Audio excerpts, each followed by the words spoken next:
A spark ignites, it starts to burn. Through endless realms, no way to return. From crimson skies to wastelands torn.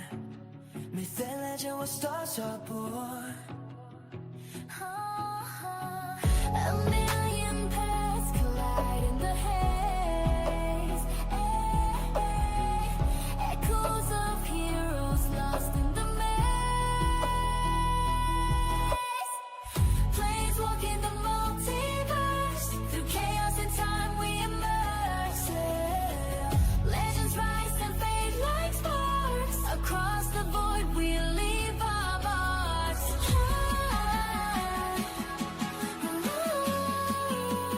They added like 3 times the amount of weaponry available in this vault. So they set it up so that the tensions would be very high. And then at the same time, there was a parallel cloning project that was going on, focused on, obviously, can you guess the name of the guy it was focused on? Gary! Yeah, you got it, buddy. You got it. So each of the Garys was grown in a lab, and there was some kind of defect in them that made Garys immediately hostile to anybody who wasn't a clone. And Right. they just kept making them. So they made like 50 some odd Garys to the point where their observation rooms were overcrowded with them.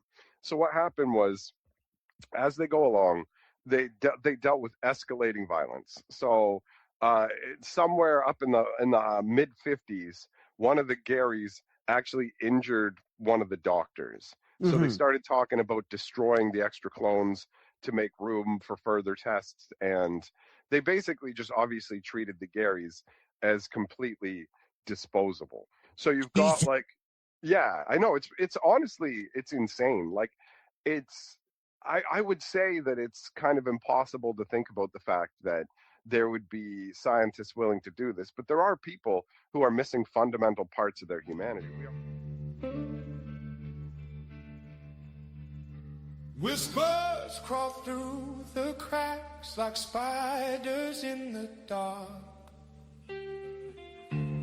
Secrets slither, shadows dance, they leave a bitter mark.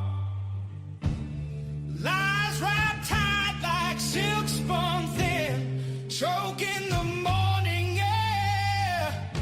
The truth you chase, it runs away. Hiding where you dare.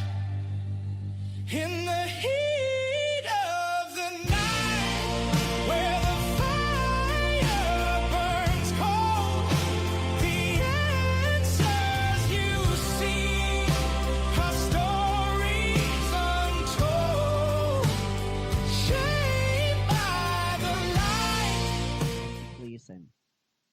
After everybody calms the fuck down. Is anybody alive coming out of the movie theater? Or just dead people? Just blood and body parts. All right, well, I'm going to try to go in again. And if I go back in time, I'm going to shoot the lock a few more times and see if it works. All right, yeah, throw me a d20. I've got a 3. So you go in, and this time the force is more pronounced. It's more pronounced. It flings you back around a minute later. So you can feel the whiplash. It hits your neck, it hits your back. It's like you're almost going to go through plexiglass. And the people going in, you're in the situation, you're just coming around the front, and people are going in, the door is closing. A minute later, the whole thing happens all over again. Can I try to run in and get in there before the door closes and just force my way through? Or am I too late? Yeah, it's too late. So it flings you back the moment that you're coming back around. All right, Boom, boom, let the hollow idols fall.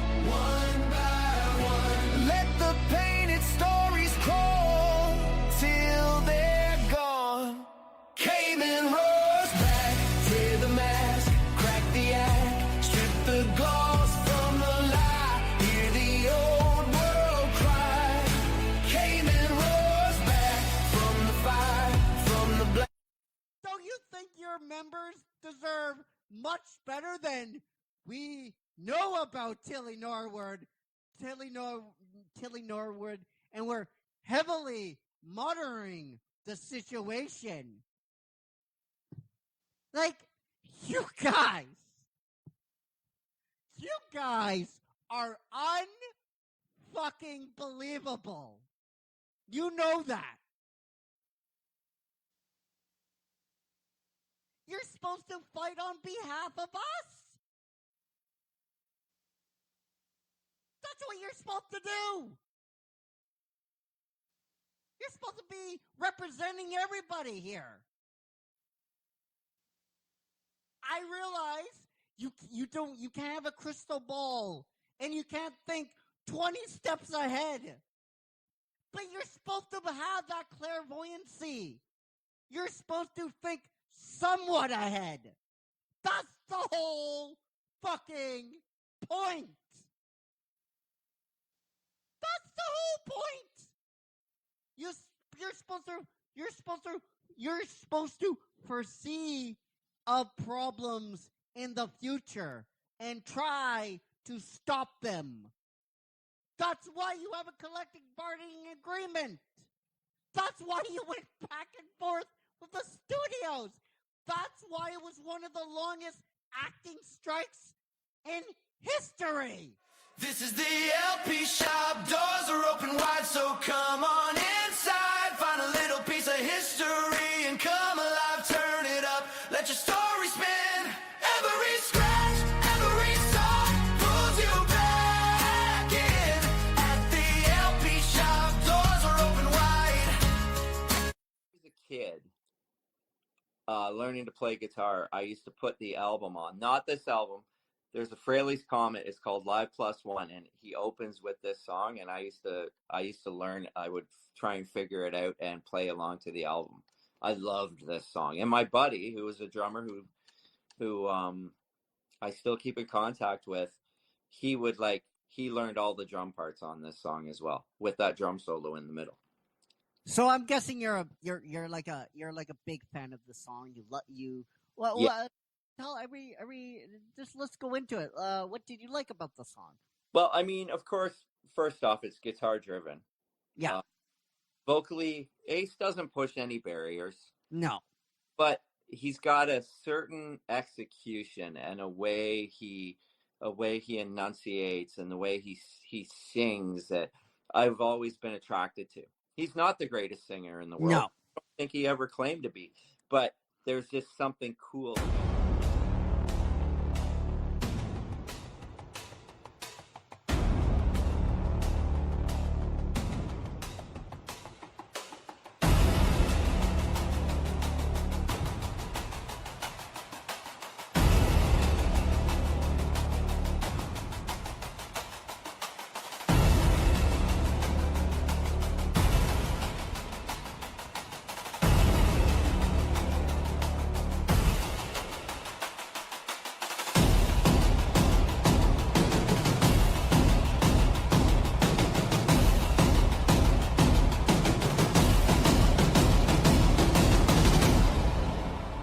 The caveman and his crew, paint on my face, just a move.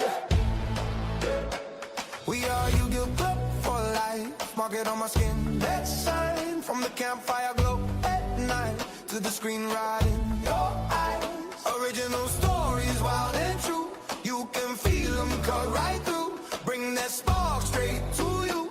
Every drop, every view. Must see TV, join the tribe, cross the line. Yu-Gi-Oh! Club for life. Say the word, you're inside. Must see TV, from the cave to the timeline. Yu-Gi-Oh! Club for life. Raise your hand. That's the sign. That's the sign.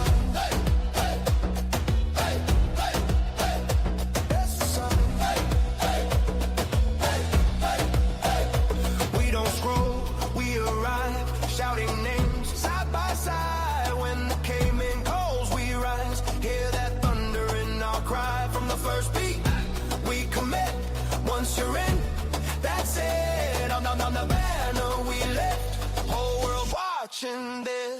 CTV. Join the tribe, cross the line. You're your club for life. Hey. Say the word, you're inside. Must see TV. From the cave to the timeline. You're your club for life. Hey. Once you're in, I'll get them for life.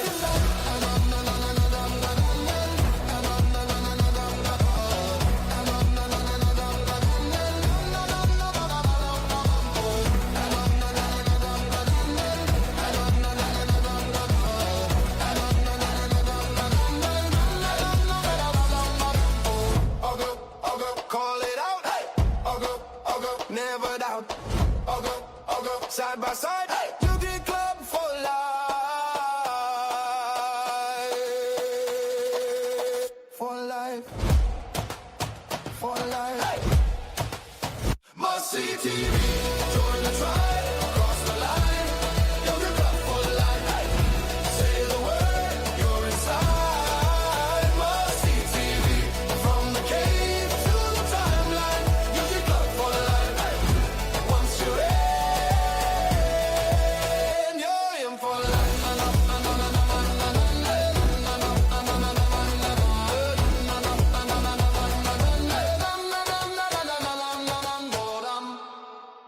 Scrolling through the screen so bright, a feast of stories in the night. One headline spicy, one's refined. Every bite feeds the curious mind.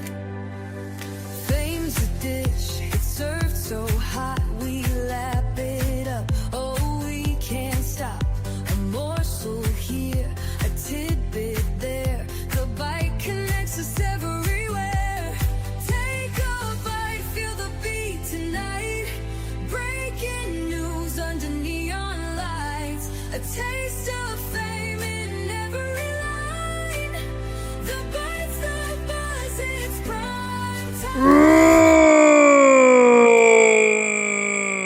Hello, ladies and gentlemen, and welcome to the special preview of The Bite, where we take bites, or I take bites, out of the world of entertainment, one bite at a time. You are not imagining things. Things went wrong last night. StreamYard had a hissy fit for whatever reason, but we're back. We are doing it again, Crimson. Crimson is here. How is it going, Crimson? Hello. How are you this fine Friday morning? Good. Yourself? Happy it's Friday? Yeah. I get a couple days off before we kick the show proper up on Monday. Yeah. But before we get to the preview, let's do some growls. And guys, you have Crimson to thank for this. We had growls lined up last night, and he basically said we should be doing growls again. Like, we didn't get everybody we need. I'm like, all right, you're right. So thank you, Crimson, for doing that. So let's we have two, I believe. So let's do it. Yes. Fabian Aguilar. Sounds like a D&D character. I love it. From us to you, you got a great big bad caveman. And one Mustafa Body. From us to you, you got a great big bad caveman. Now that we're all here, we did our annual analytics things, Crimson. I believe a month ago. And 75% of our views come from the UAE, which is, if you had that on your bingo card, Crimson, you would be having bingo by now. Yeah. So thank you for everybody that watches us in the UAE. I appreciate you guys so very much. And 40% comes from Africa, and you guys are just... If you had that on your bingo card as well, it's just like, what? Anyway, we appreciate you guys so very much. So, The Bite is going to be premiering on Monday. Now, what The Bite is, for those of you that don't know, for those of you that do, humor me for just a little bit, The Bite is our entertainment news show where we take stories, the box office, rumors, all that kind of stuff, and we make it into digestible bites for you. That's why it's called The Bite. And last season, it did really well. It did well. It did well. But this season, instead of 10 episodes, we're making it 15 episodes from here on in. So The Bite from now on, this is going to be our June and July show. So it's going to be from June, hopefully, to July, right? Hopefully we'll wrap this up somewhere at the end of July, because that's when we go to our break, July 1st. And we usually do a little preview to let you know exactly what you can expect. And what we have for you guys is the box office breakdown from the Memorial Day weekend for you. Topping the charts was Star Wars, Mandalorian, and Grogu, coming in at $165 million from a production budget of 160, somewhere north, $65 to $66 million, I believe. Domestically, this film made $98 million, and $98 million domestically means from here to the States. Now, for some reason, we don't have the exact numbers for Canada. For whatever reason, they never report the numbers from Canada. So this is combined total. If I had to guess, just because we don't, Crimson, do we celebrate Memorial Day weekend? Do we have that, or only the States? I don't believe we do Memorial Day. Oh, all right. That's what Remembrance Day is for, if I recall correctly. All right. So if I had to guess, Canada pulled in $35 million. That sounds correct. And the States pulled in the rest. But since we don't have the numbers for Canada, don't treat that as gospel, please. And worldwide. So this is combining that domestic total in overseas, right? So that's combining everything. This film made $67 million.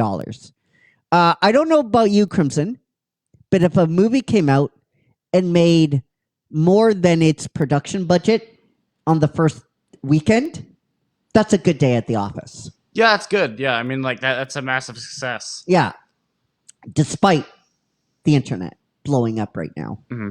Well, I mean, that's just the nature of the internet, right? Right. Sensationalist headlines, right? Clickbait. Bad faith actors to not liking, not being Star Wars fans, but just like capitulating the ugliness of the fandom menace, right? You have all that too, all that just like sprinkled in there. And you're right, it is the nature of the beast. There's like negativity sells, right? So as they say, sex sells.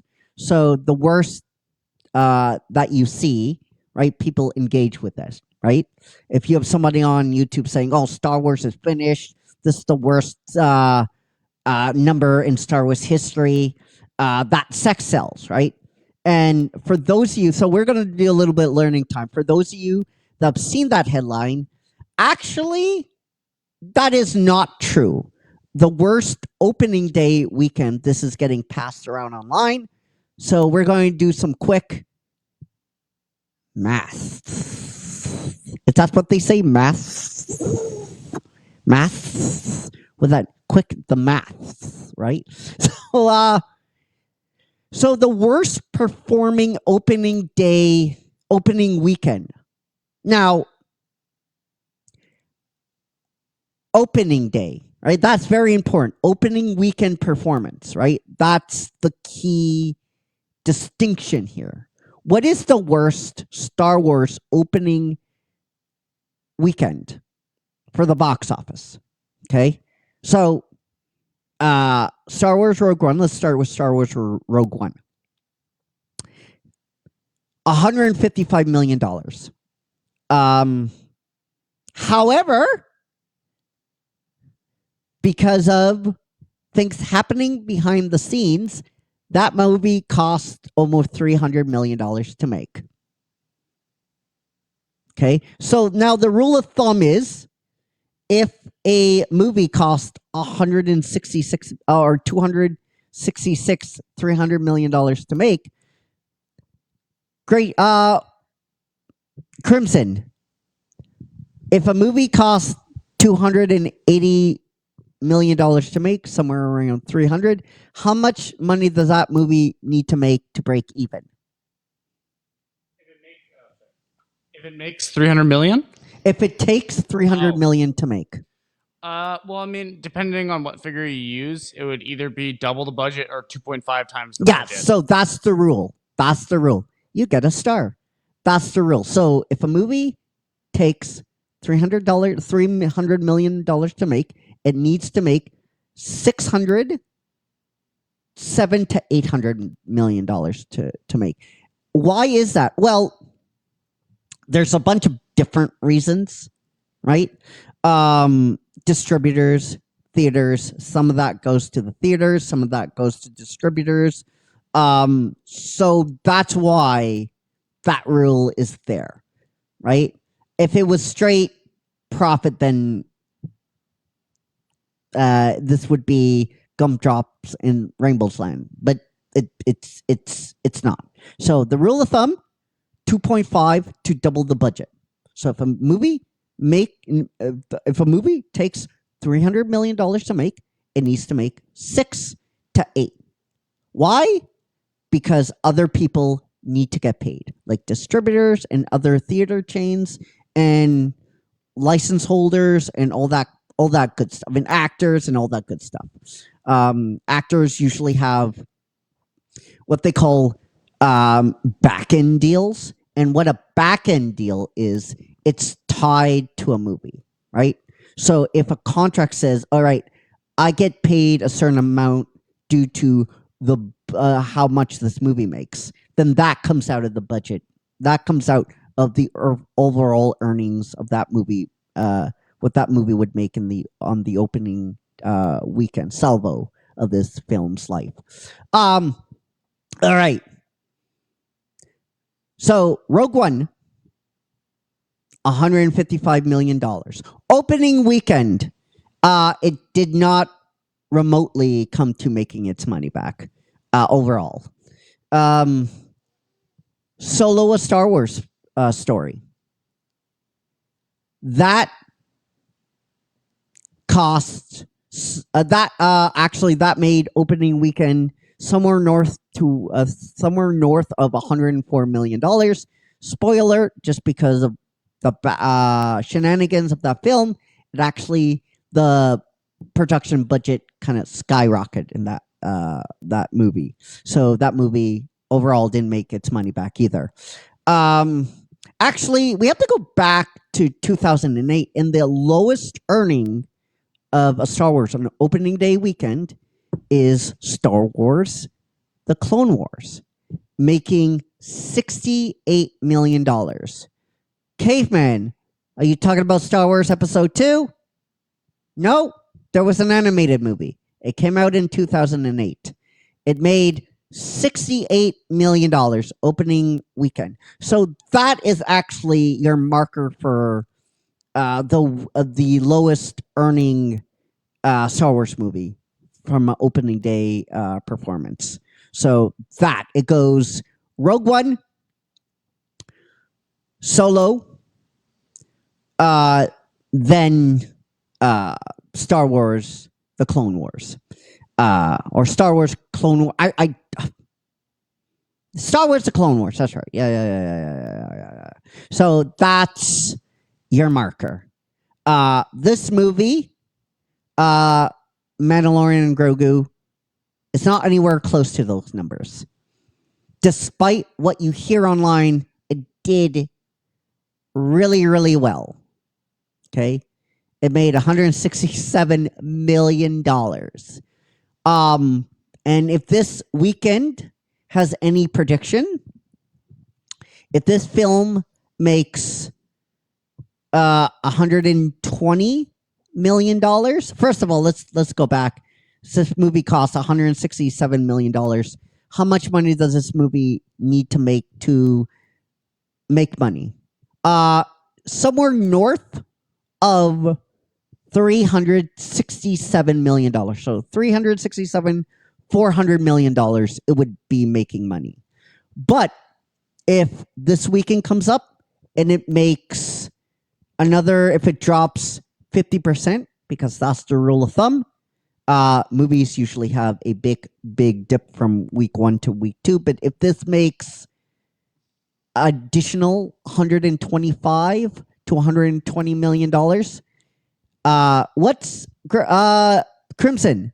What's 167 plus 120? 167 plus 120. Yeah. 287. So it's on its way if it does that. I'm predicting it will make money. I'm predicting it will land somewhere when it's all said and done of this movie making roughly $420 million. I think this film has legs. I think especially kids love Grogu, right? They're going to go ask their parents to see this movie. Spoiler alert, Star Wars is a kids franchise. Gonna be ruffling some jimmies with that. I don't give a fuck. I give two shits if I ruffle feathers around here. Now, in context, is this going to make $1 billion? No. And I think there's a conversation to be had. If it doesn't make $1 billion, it's a bad movie. Context to what? You know, Crimson? Context to what? Oh, I'm sorry this is not performing like Endgame. Like, oops. But Endgame has the benefit of 30 movies behind it. Is this Star Wars episode? Of course not. Like, guys, opening day, this film made $167 million. Opening weekend, this film made $167 million. That's phenomenal numbers. That's really good. Oh, this film didn't make $240 million. Yeah, you know what else doesn't make that much money? 85% of the films that come out. 85% of the movies that are released opening weekend don't make $240 million. Guys, this is not 2015 anymore. This is not 2016. Stop comparing numbers to 2016. What a movie does now needs to be compared with today in the market of today. Okay? Pre-pandemic numbers, 167. That is phenomenal. The movie took $66 million to make, somewhere in the range of 165 to 166. That is phenomenal. Phenomenal.